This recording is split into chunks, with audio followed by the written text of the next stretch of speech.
Hi, I'm Kevin. And I'm Heather. And we're Goin Batty.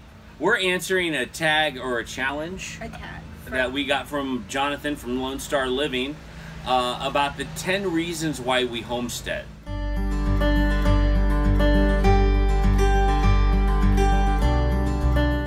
Number one, the number one reason why we homestead is our kids. We have 4 awesome kids. They're creative, they're funny, and they like to learn. And one of the things that we think is real important is to teach them about caring for animals and gardens, and teaching them just the joy of living simply. You know, we take a lot of extra care to make sure that we're not just raising our kids, but we're raising them into adults, and we're raising them to be leaders. The biggest reason, I mean, if we could just stop there. Yeah. That could be our number one reason, is our kids. I think the second reason is just the cost of electricity, water, and trash is much less. You know, maybe not so much your trash, because you have a set amount every month that you have to pay, but we actually produce less trash because we put a lot of stuff into compost and stuff like that. But our electricity bills are less, and our water bills are less. The next one is the grocery bill. The groceries bill has been up towards $800 a month for the Goin Batty clan. And with gardening, it is down to around $500 or less a month. No. Yeah, oh no, that's a right. Month. Yeah. A month, because I get paid every 2 weeks. And we've been spending less than $250 every 2 weeks. Now, what do we do with that excess money? We pay it towards future food. And future food is kind of a weird concept, but the idea is that you take the money that you have, or the resources that you have, and you invest it into the food for the future. So that would look something like, if you are an off-grid prepper, and you really want to create this backstock, well, you would buy stuff like canned food that you would stock in your pantry or in your in-store, and that would be where, you know, you would pay for future food. You would invest in awesome things like Thrive Life, or a canner, or learning how to can, or whatever. Yeah. Or canning jars, lids, also things like that. Plants. Yes. Tomatoes, lettuce, cucumbers, melons, whatever, however you want to do it. We're choosing to buy from a greenhouse. Others may choose to try to start them from seed. We're choosing to invest in future food by buying plants. And so those plants are going to be, future tomato sauce, future cucumber sandwiches, future pickles. So, I mean, all kinds of different things. Canned green beans. We'll have potatoes. So every time I have extra left over for my grocery money, it goes towards something like that. Either canning jars, lids, rings, things like that. Right now, most of it is going towards stuff that's going to go into the garden. Yeah. The next thing is there's peace in it. We are not keeping up with the Joneses anymore. Mm-hmm. We don't care if your toy is bigger than ours. It just not. What is it? He who dies with the most toys still die. Yeah. So. We really feel like the whole reason to not be on grid is the peace of mind that we have, that we can relax and not have to live in that kind of tyrannical agenda. You have to always have the best toys, and we've played that game, and we've gotten burnt by that game. And so we've really changed our mindset to a more simpler life. I love Tiny House Prepper, live simply, live free. That is genius. That is genius. When you get a chance, check out their channel. It's really smart.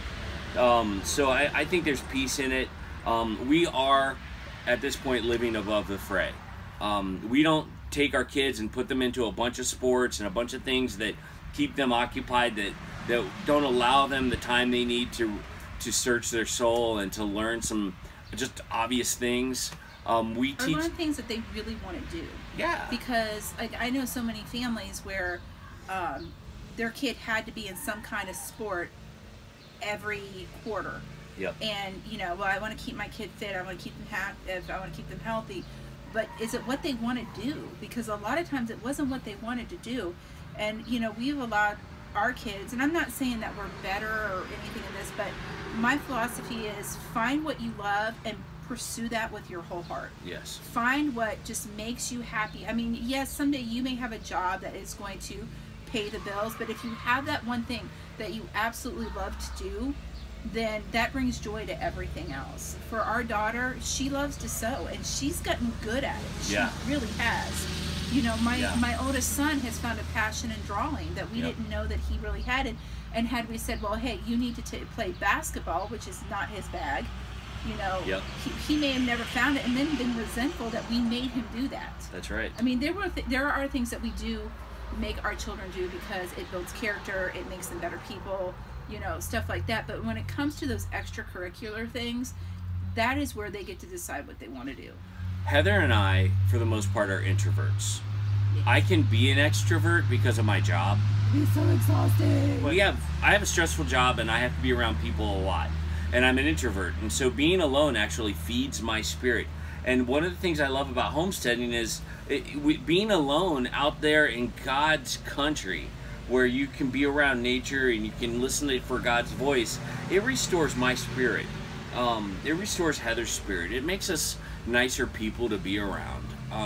When we homestead, we have time alone and we have time to do things that we feel will nurture our spirit. Community. We are very selective about the community that we have. Yes. We are, and this is because we are introverts. We feel like it's better to have a few close friends who are with you through thick and thin than a million friends who you will bail on you. Can't depend on. I think people matter to God, and I think the relationships that we're building are essential to our success as homesteaders. A close-knit family, a closer-knit family. Yeah, I feel like that because I feel like that there, you know, 2 generations ago, with my grandmother and her family and stuff like that, it was essential that the family come together in order for it to survive.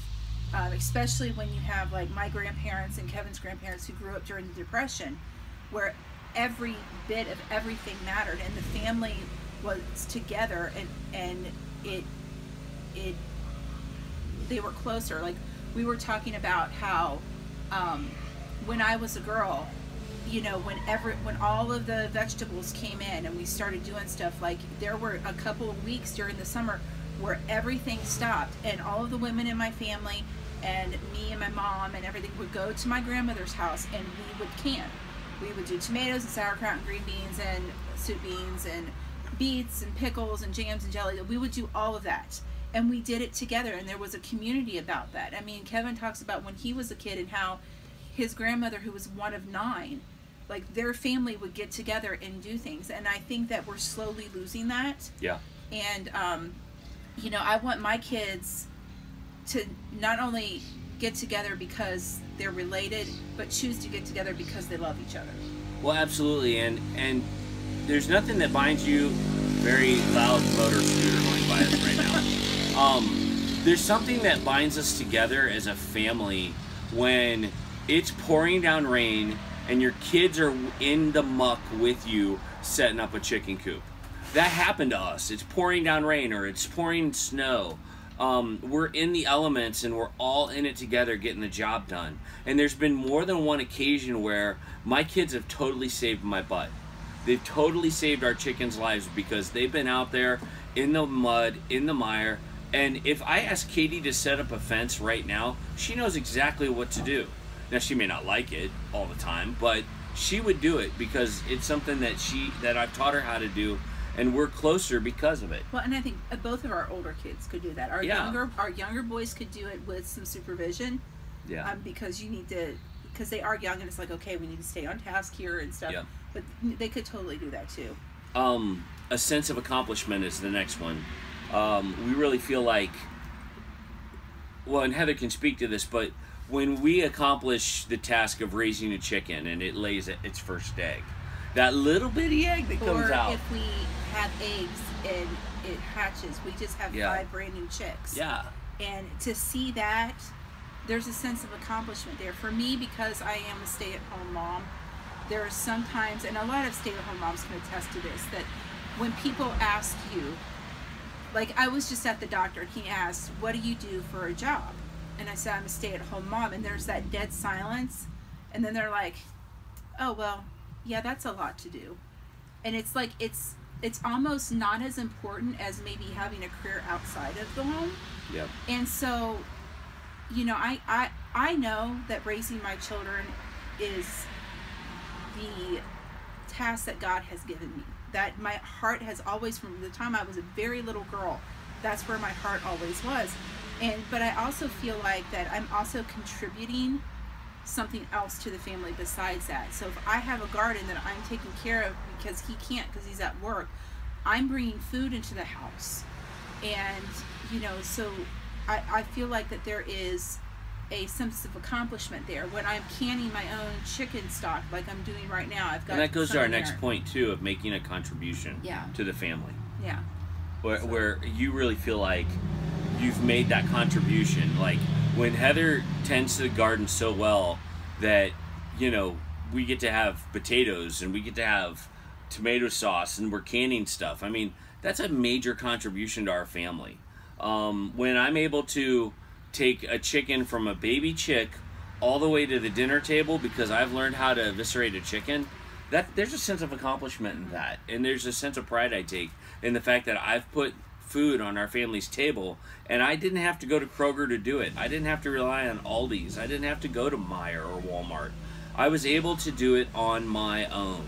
And that is my little way of saving my family money. That's Heather's little way of saving her family money.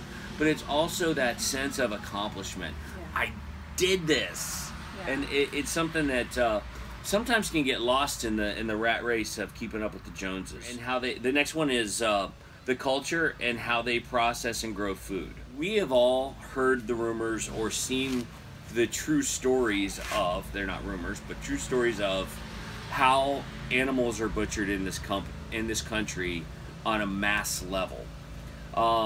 We've seen movies like Food.Inc. We've seen stories of farmers that have been so regulated that they have no freedom whatsoever to do what God's calling them to do. Like something as simple as opening the barn door windows so the chickens can get light. There are places out there where farmers are being muscled into not even giving sunlight to their chickens. Well, there's not an animal on this planet that was not meant for sunlight. Yeah, all of us need sunlight. And I think that goes to being good stewards of what God has given you. God has given us this earth not to rule over it, not to dominate it, but to care for it. You know, it's easy for us to cover the negative, but we find incredible joy in what we do. I do. And we don't think about the negative as often as we do, hey, this is awesome. I'm happier when my hands are in the dirt. Absolutely. Like, sure. I mean, I came in yesterday and I was filthy from head to toe. And yeah. Kevin's like, garden much? So. Yeah. Well, here's the thing. Those are our 10 things, and we're supposed to tag 2 others. I would like to tag the Mass Faith 3 girls. Mass Faith 3. Because they are an incredible wealth of information. If Absolutely. They can do this, and you can hear some of their story, I think that would be great. Yep, absolutely. And I would like to challenge a bunch of people. Where do I even start? Pick one, honey. Pick one. I would like to challenge JM at the Nut House. Why does she homestead? Yeah. Because we met her recently. She's got a great story. She's the bomb. Check out her channel if you haven't. There's a lot of great channels out there that we're learning about and are seeing. There's a big movement happening. There's a lot of people looking at homesteading going, I want to do this. And so we're proud to be a part of that community. We're grateful for you watching this video. Please like, subscribe, and comment. And it really helps our family out. We really appreciate it. I have chicken stock that I have Chicken stock. We have to do chicken stock. Check out our website, goinbatty.com. Bye. Bye.